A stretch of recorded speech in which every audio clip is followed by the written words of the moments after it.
Assalamualaikum dan salam sejahtera. Nama diberi Khairunisa Mardia binti Hasbi. Saya perempuan. Anda perempuan? Ya, perempuan. Perempuan yang baik-baik dalam Al-Quran. Itulah buku pilihan saya untuk bicara buku 2021. Penulis buku ini ialah Syahri Abdurrahman. Siapakah Syahri Abdurrahman? Syahri Abdurrahman merupakan seorang yang mahir dalam bidang tafsir dan tadabbur Al-Quran. Beliau telah menulis 7 buah buku. Penerbit kepada buku ini ialah Iman Publications Neighborhood.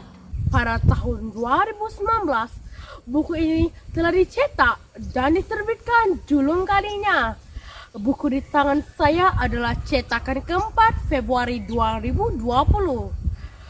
Bab dalam buku dimulakan dengan tadabbur surah An-Nisa. Kenapa surah An-Nisa? Kerana surah ini mengangkat martabat wanita. Antara kisah-kisah yang dimuatkan dalam buku ini ialah kisah Ibu Musa, kisah Maryam, kisah perempuan yang mengadu, kisah perempuan yang berbisik, kisah 3 perempuan dalam neraka, dan kisah Zulaika. Melalui buku ini, penulis mengupas kisah-kisah perempuan yang diangkat kedudukannya di sisi Tuhan, di sebalik ketidaksempurnaan yang mereka ada. Tidak sempurna keyakinan Ibu Musa ketika mahu mengalirkan Nabi Musa ke sungai Nil, namun mampu meneguhkan hatinya kerana percaya akan janji Allah Subhanahu wa Ta'ala. Tidak sempurna masa silamnya, namun demi mengejar peluang syurga, Zulaika sanggup berkorban segalanya. Dia bermula sebagai perempuan yang khianat, curang dan mengadu domba, tetapi berakhir dengan menyatakan keimanan kepada Allah Subhanahu wa Ta'ala. Mereka masih dimuliakan di sebalik ketidaksempurnaan mereka kerana mereka berusaha menjadi baik demi Allah Subhanahu wa Ta'ala. Kesimpulannya, setiap bab dalam buku ini sangat menyentuh hati pembaca. Pendekatan berstruktur penulis yang memulakan setiap bab dengan memberikan konteks surah yang akan dibicarakan, mengulas ayat demi ayat yang berkaitan dengan perempuan yang menjadi fokus bab tersebut, dan diakhiri dengan kesimpulan, yakni ibrah untuk renungan pembaca. Ibrah merupakan pengajaran. Ibrah dalam buku ini saya rasakan sebagai jantung kepada buku ini.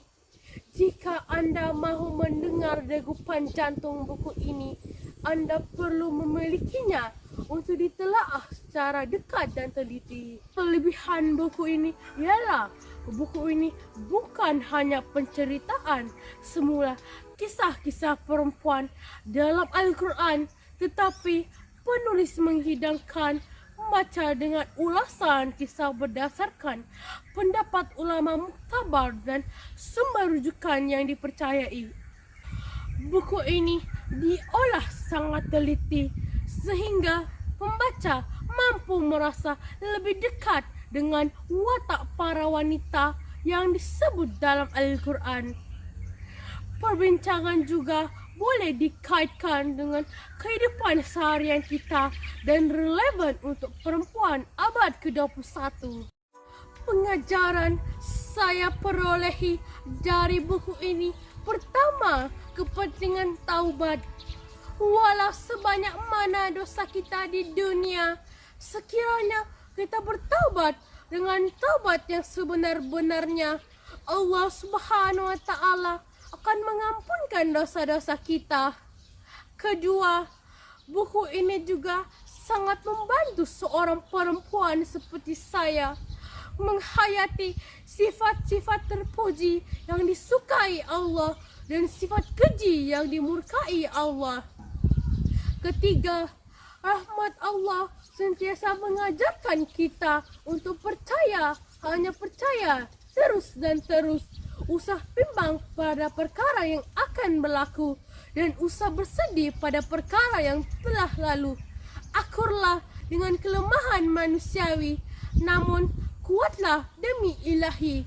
Sekian dan terima kasih.